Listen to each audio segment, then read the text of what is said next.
তোলার মধ্যে কি আমি মোটামুটি 40-42 বছর এই কাজের সাথে আমি লিপ্ত আছি। এই ওয়ারলেস গেটটি দোকান 40-42 বছর এরকমই হবে। যে বেশ করলাম, এখন কয়লা পাই না, আমরা কয়লাটা পাওয়া যায় না।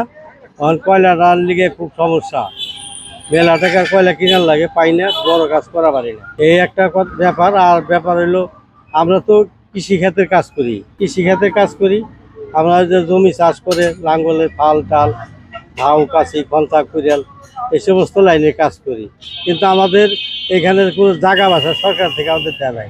আমরা এই রাস্তার কিনারে বৈশা কিছু করি, তারপরে 1 বছর 2 বছর পর পর ওই ইয়ের আইসা আমাকে এখান থেকে একটা তাড়িয়ে দেয়, লগে লগে পুলিশ দেয়, দেয় হেরন কিনে তাড়িয়ে দেয়। আমরা একটা নির্ধারিত একটা জায়গা পাইলে আমরা কিছু কইরা টইরা খাইয়া পারতাম।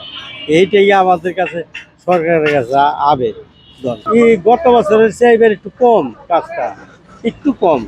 আগে গত বছরে আরে এখনো কয়েকদিন বাকি আছে, তো পুরিয়াটা কাজ লাগে না। এই চান উঠলে পারেই মনে করেন যে কাজটা লাগলে তখন কিছু হইতে পারে, এখন কাজ নাই করলেই চলে। আমার পেশাটা মনে করেন যে সারা বছর কৃষকের কাজ, কিন্তু কোরবানি আইলে পরে আমাদের মনে করেন মোটামুটি কাজ হয় আর কি। কিন্তু আমরা আশার দুয়ারে আছি, এখন লোহা গলের দাম একটু বেশি। এখন সামনে কোরবানি আছে, আশা আছে যে আমরা ভালো কাজকর্ম করে ভালো পয়সা আমরা ইনকাম করি। সারা বছর মতো এই বছরে কাম নাই, কাম একদম কম কামই। ইদার না আধ বছর বই রয়েছি, আজকে মোটে 200 টাকা পাইছি, বুঝছেন না? 250 টাকা পাইছি, টাকা না। কোরবানি বছর আগে তো বহুত হয়েছে, এখন তো কামই নেই। এখন আমরা চাই মনে করেন জানি কাজকর্ম করে খাইতে পারি। আমি মনে করেন আমাকে পেশা এটা, এখন মনে করেন কামড়াও দিতে পারবো না, এরকম পথে পর্দায় চলে গেছি। যদি রিক্সা চালিয়েও খাইতাম তাও কাম হইতো, এখন রিক্সা চালাতে খারাপ হয়ে গেছে। আপনার কষ্টের মধ্যে আমরা এখানে ফুটপাতে কাজ করি, কোনো ভালো জায়গা নাই, উপরে ঘর নাই, তিরপলে কাজ করি, বৃষ্টিলে ভিজতে হয়, ভিজে কাজ করতে হয়, অনেক কষ্ট আছে। মানে নোংরা জায়গা, এখানে কাজ করা চলে নাকি এখানে। মানে চাহিদাটা হলো যদি সরকার আমাদের দিকে তাকায়, তাহলে একটা যদি আমাদের একটু কর্মস্থল করে দেয়, কামার দোকানে মার্কেট থাকে।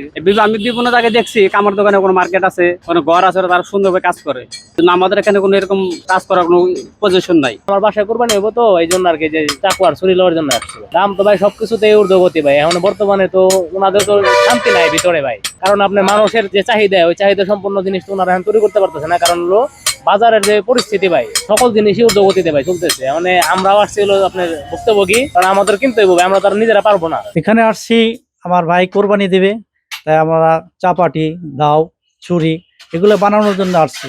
আমার ভাইয়ের বাসা হলে মানিকগঞ্জ, ওখানে কোরবানি হবে, তাই এখান থেকে আমরা এই ছুরি চাপাটি এগুলো বানানোর জন্য আসছি। কুরবানি উপলক্ষে বিশেষ করে কামাররা এখন ব্যস্ত সময় পার করছেন, তারা তাদের কাছ থেকে বিভিন্ন উপাদান, যেমন গরু জবাই করার যে উপাদানগুলি রয়েছেন, এগুলি বিক্রি করে বা মানুষ কিনে নিয়ে যাবে। তো আমরা সংশ্লিষ্ট বিট অফিসার এবং অফিসার ইনচার্জ ডিএসবি কে নির্দেশনা দিয়েছি, যাতে যারা এগুলি কিনে এবং কামারদেরকে সচেতন করা, যাতে তারা ওই ব্যক্তিদের কাছে বিক্রি করেন যারা এগুলি ওই কাজেই ব্যবহার করেন, বিশেষ করে গরু কুরবানি বা সংশ্লিষ্ট কাজে। খারাপ প্রকৃতির যারা আছেন, যারা সমাজে অশৃঙ্খলা তৈরি করতে পারেন, তাদের কাছে যাতে এগুলি বিক্রি না করেন।